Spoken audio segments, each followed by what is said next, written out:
الملك من تشاء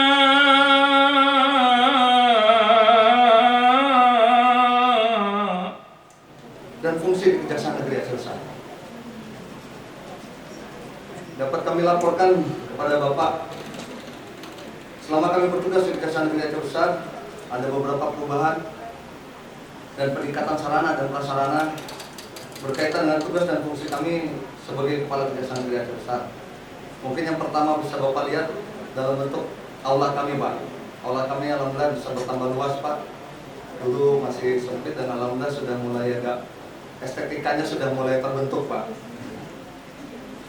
Terus kemudian kami telah membangun pelayanan terpadu satu pintu guna memudahkan masyarakat Aceh Besar dalam membutuhkan pelayanan di Kejaksaan Negeri Aceh Besar, baik masalah pelayanan surat, persidangan dan barang bukti maupun tilang.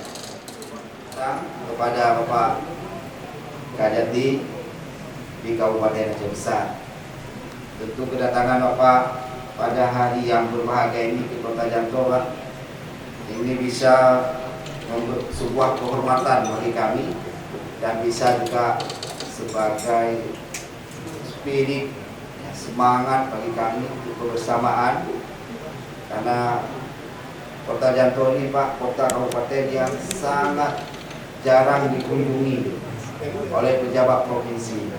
Jadi alhamdulillah ini adalah sebuah kebanggaan bagi kami, Pak Kadati bisa hadir di tengah-tengah kami, apalagi di Kota Janto.